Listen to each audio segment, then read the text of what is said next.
올해 원자재 시장 강세장을 예고하고 있습니다. 우선 국제유가가 오름세 보이는 이유 크게 세 가지로 볼 수 있겠는데요. 이 오펙의 생산량 조절 문제, 또 수요에 비해서 부족한 생산량 감소 문제, 그리고 백신 보급으로 인한 투자 심리 회복이 눈에 띄게 두드러지고 있기 때문입니다. 그래서 작년 11월부터 오름세를 보이면서 현재는 53달러 선을 보이고 있습니다. 그리고 또 비철 금속이죠. 이 전기동, 구리는 2013년 1월 이후로 최고 수준의 거래가 되고 있고요. 다음 철광석도 2013년 이후 최고 수준을 보이고 있는데 연초 대비해서 111% 상승한 상태입니다. 이어서 3대 곡물, 이 소맥, 대두, 옥수수도 6년 고점까지 오르면서 상방 돌파에 성공했다고 할 수 있겠고요. 오늘은 이 3대 곡물 중에서도 특히 대두와 옥수수와도 밀접한 관련이 있는 축산물이죠. 바로 생우와 돈육에 대해서 알아보도록 하겠습니다. 네, 먼저 거래 상황부터 살펴볼 텐데요. 최근에 이 생우 선물 파운드당 1.13달러를 밑돌았습니다. 그런데 월간 차트에서는 2014년 고점이죠. 이 파운드당 1.71975달러부터 꾸준히 약세가 이어지고 있고요. 또 기술적 저항선은 2020년 1월 고점인 파운드당 1.2755달러입니다. 그런데 이 가격대를 돌파하게 되면 6년장을 벗어날 수 있게 되는 상황이라고 볼 수 있습니다. 네, 이어서 돈육 선물입니다. 네, 지난주 들어서 이 1.35달러를 밑도는 가격에 거래되고 있죠. 그런데 이 월간 차트를 봤을 때 2014년에 2.448달러의 고점이 있었고요. 이 작년 4월에는 코로나19 영향 때문에 1.0395달러를 저점을 기록하고 있는 모습입니다. 그리고 그 이후에는 이 회복세가 보이긴 했지만 2014년부터 이어진 6년 약세장을 벗어나기 위해서는 1.464에서 1.494달러 수준을 돌파해야 되는 모습입니다.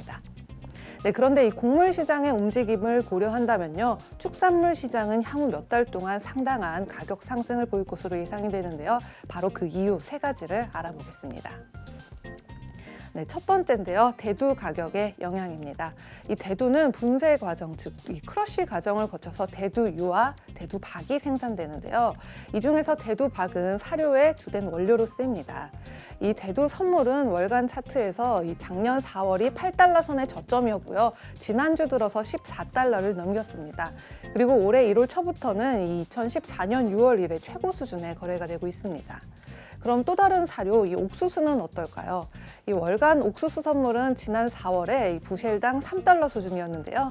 지난주 들어서 2013년 7월 이후에 최고가죠. 부셸당 5.4달러로 상승을 했습니다. 네, 쉽게 정리했을 때 투입제 가격이 올랐을 때 상품 가격도 같이 상승한다고 볼 수가 있겠습니다. 네, 그리고 두 번째 이유입니다. 네, 공급망 혼란에서 발생한 낮은 재고 상황인데요. 작년에 코로나19 때문에 육류 공장들이 가동률이 떨어지거나 폐쇄까지 하게 되는 상황을 겪었는데요. 그래서 공장주들이 이 폐쇄 때문에 가축을 또 처분할 수밖에 없는 아주 힘든 상황을 겪게 됐습니다. 즉 2020년의 경제적인 타격과 2021년의 높은 사료 가격을 감안을 했을 때 생산량 감소까지 이어지는 현상은 아주 자연스러운 결론이 되겠죠. 그리고 높은 곡물 가격은 또 이 공장으로 향하는 가축 수를 줄이기 때문에 육류 수급난까지 유발하게 되겠습니다. 그리고 보통 육류 수요에 있어서 가장 성수기 5월 말에서 9월 초고요. 1월이 바로 비수기의 정점이라고 볼 수가 있는데요.